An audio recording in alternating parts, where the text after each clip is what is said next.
8 years ago, everything I thought I knew about my life collapsed. It happened the night my husband, Tom, uncovered the truth about my affair with my boss, David. Tom had grown suspicious for months. The excuses about late meetings, the business trips that appeared out of nowhere, the growing silence between us. He noticed all of it. And he was right to question me. When he finally confronted me with the emails, the evidence was clear, and the hurt in his eyes left no room for denial. It wasn't a grand, sweeping love affair, not some movie-like romance. It was a chain of poor choices that began during a time when I felt restless and dissatisfied in my marriage. I had worked at the company for 5 years, and David, charming, successful, and attentive in ways I thought Tom no longer was, slowly became my confidant. Conversations that started off innocent shifted over time. I convinced myself that the secrecy was thrilling, that it gave my life some spark. But it was all an illusion. The night Tom discovered the truth, he didn't yell. He didn't even demand an explanation. He just looked at me with a face full of disbelief and heartbreak. Then he walked out. For 2 days he was gone. When he came back, it wasn't to discuss what had happened. It was to collect his belongings and leave for good. The months that followed passed in a haze. I couldn't bear to face David at work, so I took a leave of absence and eventually resigned. Tom filed for divorce almost immediately, and I didn't contest it. There was nothing left to fight for. I had destroyed what we had built. I found myself in a small, quiet apartment, away from everyone who knew me. It was peaceful in one sense, but every night the silence reminded me of the life I had thrown away. The divorce was finalized within 6 months. We had no children, which made the legal side simpler, but emotionally it was shattering. Families that had once been close became divided. Friends chose sides. Some drifted away completely. I had created a loneliness that felt unbearable. Eventually, I forced myself to start again. I left David's company behind and joined a smaller firm where no one knew about my past. It was a new environment, free from judgment. Yet the shame and regret followed me everywhere. I buried myself in work, hoping it would numb the constant ache. But deep down I knew I had lost what mattered most. Over the years I sought help. Therapy forced me to confront truths I had avoided.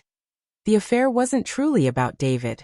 It reflected problems within myself and in my marriage that I had chosen to ignore. Instead of addressing the cracks in my relationship with Tom, I had run from them. And in running, I destroyed us. Tom, meanwhile, moved forward. Within a year of our divorce, he began dating again. Eventually, he met Emily, a woman who was steady, kind, and nothing like me. I heard they were happy. And though the news stung, a part of me felt relief. At least he had found the peace and love I couldn't give him. 3 years after the divorce, I saw him again at a mutual friend's wedding.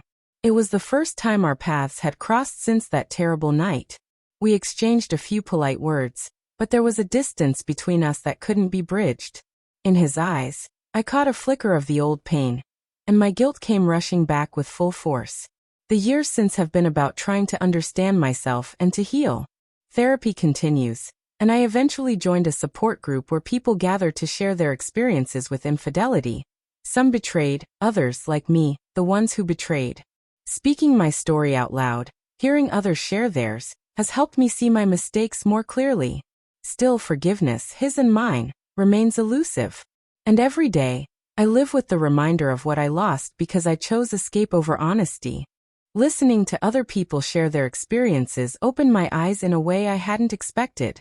It helped me see how deeply my choices had affected not just Tom, but me as well. The affair had twisted the way I looked at myself, and I had to confront the damage I'd done. By the 5th year after our divorce, I finally felt a sense of calm settle in. I had begun rebuilding my life, starting a small business with a colleague from my new job. A dream I'd always tucked away but never had the courage to chase.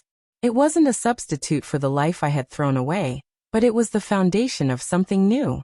Around that same time, I learned that Tom had proposed to Emily. When I saw the engagement news, a rush of feelings hit me all at once. Part of me was truly happy for him. I knew he had found the love, safety, and steadiness he deserved. But there was another part of me, a quieter, aching part, that grieved the life I could have had if I had been stronger, more truthful, and less selfish. Now 8 years have slipped by. Tom and Emily are happily married, and they recently welcomed their first child. I mailed them a card to congratulate them, without expecting anything in return. To my surprise, Tom reached out weeks later. He thanked me for the gesture, and asked if I would meet him for coffee. He explained that he wanted to talk, not to reopen the past or reignite anything between us, but for closure. When we sat across from each other again, it felt like catching up with someone I had known forever, yet with an unmistakable distance between us. We spoke about our lives, the paths we'd taken, and the people we had become. Tom admitted that the affair had devastated him, but with time he had come to recognize that our marriage had been unraveling on both sides. He shared his own regrets, how he hadn't always been present, how he'd ignored signs that something wasn't right. Hearing him say that didn't erase my mistakes, but it lifted some of the weight I had been carrying. He told me he had forgiven me, not for my benefit, but because he needed to free himself from the bitterness in order to fully embrace his future with his new family. We said goodbye with an unspoken agreement. The story we had once shared had ended, and we both understood it. There was no dramatic reconciliation, no lingering flame, only a quiet acceptance that we had grown and moved on. Today, I continue running the business that has grown far beyond what I ever imagined. I've even begun dating again, though with a different outlook. I'm more deliberate now, more aware of what I want and what I can give. I know happiness isn't found in thrill-seeking or temporary escapes. It comes from the slow, intentional effort of creating a life that reflects who you want to be.